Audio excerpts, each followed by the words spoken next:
Vonis Pengadilan Negeri Stabat, Sumatera Utara yang membebaskan ex-Bupati Langkat terbit rencana perangin-angin dalam kasus kerangkeng manusia disesalkan. Wakil Ketua Lembaga Perlindungan Saksi dan Korban atau LPSK, Susila Ningtyas mengatakan pihaknya menyesalkan vonis tersebut karena tidak berkeadilan bagi para korban. Pasalnya berdasarkan hasil investigasi LPSK saat awal kasus, terbit melakukan tindak pidana perdagangan orang atau TPPO pada kasus kerangkeng manusia yang terbongkar pada tahun 2022 lalu. Menurut LPSK, vonis bebas terhadap terbit juga tidak sejalan dengan putusan Pengadilan Negeri Stabat terhadap para terdakwa kasus kerangkeng manusia lainnya. Bahwa pada sidang sebelumnya, Pengadilan Negeri Stabat menjatuhkan vonis bersalah terhadap 4 terdakwa yang membantu dalam tindak TPPO dilakukan pada kerangkeng manusia. Di kasus yang sama, anak terbit, Dewa Perangin-angin sebelumnya juga diputus terbukti melakukan penganiayaan mengakibatkan kematian terhadap tahanan kerangkeng manusia. Susila Ningtyas menuturkan vonis bebas dijatuhkan Pengadilan Negeri Stabat terhadap terbit juga mengakibatkan hilangnya hak restitusi atau ganti rugi dalam kasus kerangkeng manusia. Alasannya, LPSK sudah melakukan penghitungan restitusi atas kerugian para korban yang seharusnya dibebankan kepada terbit sebagai terdakwa lewat vonis Pengadilan Negeri Stabat. Kemudian penyekapan dan sebagainya, ada kerangkeng manusia gitu ya di sana. Kami sudah melakukan tindakan proaktif untuk mendalami kasus ini dan kami menemukan memang ada tindak pidana perdagangan orang, aktivitas tindak pidana perdagangan orang di sana gitu ya. Yang itu kemudian kami memberikan perlindungan kepada 14 orang gitu ya. Terus yang ini adalah keluarga korban dan korban gitu ya.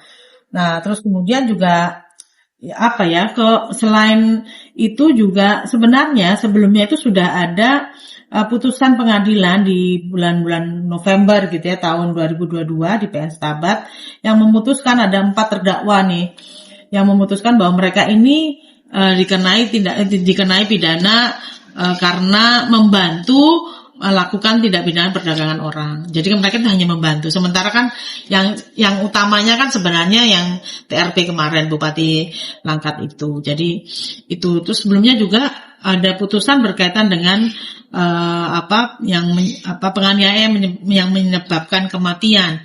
Yang itu adalah terdakwanya anaknya dari Bupati Langkat yang juga diputus memang bersalah. Jadi harusnya ini kan ada keterkaitan kasus ini kok kemudian putus di 4 terdakwa itu dan kemudian anaknya. Ini kan sementara yang pelaku utamanya siapa? Ini kan kalau temuan kami kan kemarin pelaku utamanya dia kan salah satunya. Tapi kami sangat menyayangkan karena ternyata diputus bebas.